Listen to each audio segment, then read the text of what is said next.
안녕하세요. 사랑하는 성도님, 은혜의 주님이 우리와 함께 하십니다. 우리와 함께 하시는 주님을 찬양합니다. 기도합시다. 하나님 감사합니다. 새 주간을 맞이합니다. 저희들의 삶이 하나님의 선하신 인도하심과 사랑 안에서 이 한 주간도 감사와 기쁨이 넘치는 삶, 저희들의 삶에 희망이 넘치는 은혜의 한 주간 되게 하여 주시옵소서. 저희들이 주님의 말씀을 늘 사모하고 또 주님의 말씀을 기뻐하며 또 말씀을 구합니다. 오늘도 주님의 말씀으로 저희들을 새롭게 하시고 저희들이 거룩한 말씀으로 새로워지는 은혜의 하루 되게 하여 주시옵소서.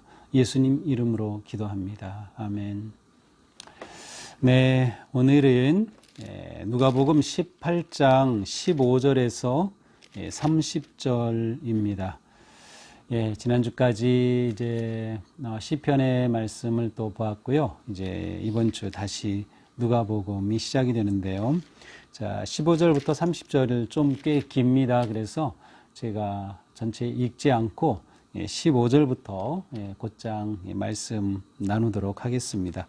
자, 오늘 그 본문에는 두 가지 내용이 들어있는데요. 하나는 어린아이를 금하지 말라는 그러한 예수님의 말씀, 그리고 또 하나는 부자 관리가 왔을 때 무엇을 하여야 영생을 얻겠습니까? 라는 물음에 대해 예수님이 주신 말씀, 이렇게 두 가지의 큰 내용이 들어있습니다. 자, 15절입니다. 사람들이 예수께서 만져주심을 바라고 자기 어린 아기를 데리고 오매 제자들이 보고 꾸짖거늘. 자, 예수님께 부모들이 어린 아기를 데려왔어요. 근데 데려온 목적이 무엇입니까? 만져주심을 바라고, 만져주심이라고 되어 있는데 또 안수하여 주심을 바라고 라고도 번역이 가능합니다. 부모들이 아기를 데려왔는데 여기서 이 어린 아기라고 되어 있죠. 이 브레페라는 단어는 말 그대로 갓난아기입니다. 보통 우리가 생각하는 것처럼 어린이가 아니고요. 갓난아기예요. 이제 마가복음 10장에도 같은 내용이 있지만 여기서는 어린아기가 아니라 마가복음에서는 어린이입니다. 파이디온이라는 단어예요. 그래서 오늘 본문은 갓난아기를 데리고 온 이미지입니다. 그 당시에는 뭐 우리나라도 옛날에 그랬지만 유아 사망률이 아주 높았습니다. 그러니 이 부모들이 태어난 아기를 데리고 예수님께 와서 안수받고 축복의 기도를 받는 것이 정말 절실했을 겁니다. 그래서 이 부모들이 예수님께 아기를 데리고 왔습니다. 자, 그런데 제자들이 이것을 보고 꾸짖었어요. 여기서 꾸짖는다는 것은 아주 강하게 책망했다는 뜻입니다. 우리가 지금으로서는 좀 이해가 안 되죠. 제자들이 자녀들에게 안수기도 해달라고, 아니면 예수님의 복을 받겠다고 오는 부모들을 꾸짖다니요. 아마도 이 제자들은 예수님께 많은 사람들이 몰려올 때 그것들을 정리하고 관리하고 하는 일을 맡고 있으면서 이러한 것들이 불필요하다, 번거롭다라고 생각했을지도 모르겠습니다. 자, 그런데 예수님께서 그 아이를 가까이 오라, 이 아기들을 불러 가까이 오라 하시고서 말씀하셔요. 어린아이들이 내게 오는 것을 용납하고 금하지 말라. 하나님의 나라가 이런 자의 것이다. 너희들 그렇게 막으면 안 된다. 내게 오는 것을 막지 말아라. 하나님의 나라가 이런 자들의 것이다. 내가 진실로 너에게 이르노니 누구든지 하나님의 나라를 어린아이와 같이 받아들이지 않는 자는 결단코 거기에 들어가지 못할 것이다. 그야말로 어린이에 대한, 아니면 아기에 대한 예수님의 아주 놀라운 선언입니다. 하나님의 나라가 이런 자의 것이라고 말씀해 주시고, 이렇게 어린아이와 같이 받아들이지 않으면 하늘나라에 못 들어간다고 말씀하시는 겁니다. 여기서 예수님이 무엇을 말씀하신 걸까요? 어린아이와 같지 아니하면 그렇게 하늘나라에 들어갈 수 없다. 또 하나님의 나라가 이런 자의 것이다. 자, 여기서 특별히 오늘 본문에서 갓난아기라고 생각했을 때 이 예수님의 말씀의 뜻이 더 분명해집니다. 자, 갓난아기를 생각하면 어떤가요? 갓난아기는 절대적으로 부모에게 의존합니다. 부모가 젖을 주고 음식을 주지 않으면 이 아이는 생명을 유지할 수 없어요. 절대적으로 부모에게 의존하죠. 실제로 이 어린아이는 아무 힘도 없습니다. 자기 주장도 없어요. 그야말로 신체적으로, 사회적으로 가장 취약한 존재가 바로 이 아이들, 어린아이, 갓난아이입니다. 자, 그런데 예수님은 이들이 하나님의 나라에 이들이 들어갈 수 있다. 이러한 자가 하나님 나라에 들어갈 수 있다고 말씀하셔요. 하나님의 나라는 내 주장과 내 힘과 내 능력으로 들어가는 것이 아니라 전적으로 하나님의 은혜로 주어지기 때문에 갓난아이처럼 완전히 하나님을 의존하는 사람, 의존적인, 완전히 하나님께 자신을 아무 힘 없이 맡기고 내려놓는 사람이 들어간다라고 하는 겁니다. 그렇습니다. 하나님의 나라는 내가 쟁취하는 것이 아니라 하나님의 나라는 내게 은혜로 주어지는 것입니다. 자, 그 다음에 이 부자 관리 이야기가 나옵니다. 이 부자 관리는 어린아이, 갓난아기와는 정대조적입니다. 어린아이는 약하고 힘이 없고 의존적이고 그야말로 취약한 존재인데 18절부터 나오는 관리, 그것도 부자입니다. 어떤 관리가 물어 이르되 선한 선생님이여 내가 무엇을 하여야 영생을 얻으리까? 한 관리가 예수님께 와서, 관리 지도자죠. 사회적인 높은 지위에는 공무원이었어요. 그가 와서 예수님에게 말합니다. 내가 무엇을 해야, 선한 선생님 무엇을 해야 영생을 얻겠습니까? 예수님에 대해 감히 자기가 누군데 선한 선생님이다 이런 평가를 합니까? 여기에 은근히 이 관리의 교만함이 담겨져 있어요. 무엇을 하여야 영생을 얻겠습니까? 정말 이 관리가 무엇을 해야 영생을 얻을 수 있는지 정말 영적인 그러한 질문을 한 것일 수도 있고요. 아니면 좀 잘 보이려고 그래도 내가 이러한 질문을 한다 뭐 이렇게 하면서 자기의 삶을, 자기의 자랑을 하려고 온 것인지도 모르겠어요. 자, 어쨌든 이 관리가 예수님께 와서 무엇을 해야 영생을 얻겠습니까? 라고 물어봅니다. 자, 그러자 예수님이 말씀하시죠. 내가 어찌하여 나를 선하다 하느냐? 너 나보고 선한 선생이라고 하는데 하나님 외에는 선한 분이 없다. 내가 계명을 잘 알고 있지. 그렇죠. 모든 유대인들은 계명을 잘 알아요. 간음하지 말라, 살인하지 말라, 도둑질하지 말라, 거짓 증언 말라, 부모를 공경하라. 출애굽기 20장에 나오는 10계명이죠. 바로 이 10계명의 인간관계 속에서 이루어야 할 그러한 계명을 예수님이 쭉 말씀하셔요. 그러자 이 관리가 자랑스럽게 말합니다. 내가 어려서부터 이거 다 지켰습니다. 정말 당당합니다. 그때 예수님께서 이렇게 말씀하셔요. 내게 아직 한 가지 부족한 것이 있다. 그것을 다 팔아 가난한 자들에게 주어라. 그리하면 하늘에서 네게 보화가 있으리라. 그리고 와서 나를 따라라. 자, 하늘에 네게 보화가 있을 것이다. 영생이 바로 이렇게 얻는 것이다. 어떻게? 다 나눠주고 나를 따르라. 자, 예수님의 말씀에서 중요한 것은 무엇을 해야 영생을 얻겠습니까? 그때 예수님이 십계명을 쫙 말씀하시자 다 지켰습니다. 그래? 너 한 개 부족한 게 있어. 그거 가난한 자들에게 주고 나를 따라라. 예수님을 따름의 영생의 길이 있습니다. 자, 그런데 이 사람은 그 다음 절에 보니까 부자였어요. 그래서 이 말씀을 듣고 근심하더라. 자기는 자랑하려고 이렇게 딱 그렇게 얘기했는데 예수님이 이 말씀하시니까 돈이 많은 부자니까 그거 다 팔아서 가난한 자들에게 주라고 하시니 이거 어떻게 합니까? 근심합니다. 그러자 예수님이 말씀하시죠. 재물이 있는 자는 하나님 나라에 들어가기가 얼마나 어려운지 낙타가 바늘기로 들어가는 것이 부자가 하나님의 나라에 들어가는 것보다 쉬우니라. 자, 예수님께서 이렇게 말씀하신 이유는 무엇일까요? 처음에 십계명에 있는 내용들을 쭉 말씀하시죠. 간음하지 말라, 살인하지 말라, 이런 모든 것들은 이웃 사랑의 계명입니다. 그죠? 이웃 사랑의 가장 중요한 이 십계명의 내용들입니다. 자, 그런데 이웃 사랑의 계명, 이 이웃 사랑의 삶을 어떻게 완성합니까?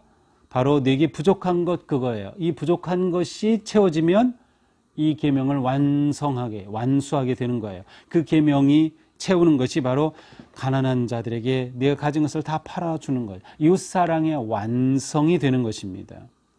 자, 여기에는 재물이 영생을 가져올 수 없다는 것이 담겨져 있어요. 내가 그렇게 재물이 많고 내가 그렇게 법을 잘 지켰다고 하는데 재물이 너에게 영생을 보장해 주는 게 아니다.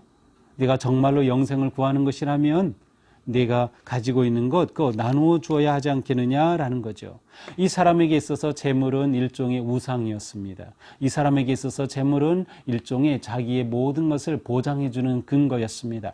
어쩌면 자기는 부자이니까 영생을 얻을 수도 있다고 생각했는지도 모릅니다. 그러나 영생은 재물로 들어갈 수 있는 게 아니다. 자, 재물을 의존해서 하나님의 나라를 들어가는 것이 아니라 영생을 얻은 자는 재물을 영생을 얻은 자답게 사용하는 겁니다. 그래서 예수님은 그것을 팔아서 가난한 자들에게 주라고 말씀하셨어요. 재물이 목적이 아니라 수단이 되는 거죠. 재물이 영생을 보장해 주는 목적이 되지 않는다. 재물은 하나님의 나라에 들어가는 영생의 삶을 살기 위한 수단으로서 선한 이웃사랑의 삶을 완성할 수 있다라는 것입니다. 그러나 우리는 한편으로 예수님께서 재물 있는 자가 하나님 나라에 들어가기가 너무 어려워서 낙타가 바늘기로 들어가는 것보다 오히려 부자가 하나님 나라에 들어가는 게 쉬울 것이다 라고 말씀하셔요. 자, 낙타가 바늘기로 들어간다. 이것은 아예 불가능하다는 뜻이죠. 근데 여기서 낙타라는 단어가 밧줄이라는 의미가 있다고 하는 그러한 제가 해설을 보았어요. 예, 그래서 실을 바늘기에 끼는데 낙타가 아니라 밧줄을 바늘기에 끼는 것보다 이것은 조금 더 좀 더 이해가 되죠. 갑자기 낙타라기보다는 그 큰 밧줄이 바늘기로 들어가기 어려운 거죠. 그러나 의미상은 똑같아요. 그렇다면 재물이 있으면 천국에 못 간다? 아니면 재물이 있으면 영생을 얻지 못한다는 뜻일까요? 그것이 아니죠. 재물을 의존하는 자는 영생을 얻지 못한다는 것입니다. 재물을 의존하는 자. 그러나 재물을 의존하지 않고 하나님을 의존하기에 갓난 아이처럼 전적으로 하나님을 의존하기에 내게 있는 재물을 사랑을 위해 이웃사랑을 위해 사용할 줄 아는 것 그것이 진짜 영생을 얻은 사람의 모습이 됨을 말씀하고 계신 겁니다. 자, 그러자 묻습니다. 그런즉 누가 구원을 얻겠습니까? 아무도 구원 얻을 사람 없네요. 돈이 있으면 아무도 구원을 못 얻네요. 자, 그러자 예수님이 무릇 사람이 할 수 없는 것을 하나님은 하실 수 있느니라. 자, 재물이 영생을 얻는 것, 또 재물이 천국에 들어가는 것을 결정할 능력이 없다. 구원은 하나님의 나라를 들어간 것은 오직 하나님의 능력으로 하나님의 은혜로 이루어지는 것이다. 재물이 결정하지 못한다. 그렇다면 하나님의 능력과 은혜로 이루어오는 것이기 때문에 부자라 하더라도 하나님의 능력으로 천국에 들어갈 수 있는 거고 재물이 많은 사람이라 하더라도 하나님의 은혜로 영생을 얻을 수 있는 거다라는 말씀이에요. 문제는 재물을 의지하느냐 하나님을 의지하느냐에 있는 것이죠. 결국 이 사람은 부자였기 때문에 그 재물을 하나님의 뜻에 따라 영생을 위해 사용할 줄 몰랐습니다. 아마도 그는 근심하며 돌아간 것 같습니다. 이러한 광경을 보고 베드로가 말하죠. 보옵소서 우리가 우리의 것을 다 버리고 주를 따랐습니다. 보십시오 주님, 우리는 다 버리고 따랐습니다. 아주 이 베드로는 자랑처럼 아니면 홀가분하게 보십시오 다 버리고 따랐습니다 라고 말하죠. 더 버릴 게 없는 것일까요? 예수님이 말씀하십니다. 내가 진실로 너희에게 이르노니 하나님의 나라를 위하여 집이나 아내나 형제나 부모나 자녀를 버린 자는 현세에 여러 배를 받고 내세에 영생을 받지 못할 자가 없느니라. 하나님 나라를 위하여 버린 자. 그래서 아내도 버리고 형제도 버리고 부모나 자녀도 버리면 그가 현세에 더 받고 내세도 영생을 받는다 하는 것입니다. 자, 이것은 무슨 뜻일까요? 아니, 아내를 버리라고요? 부모를 버리라고요?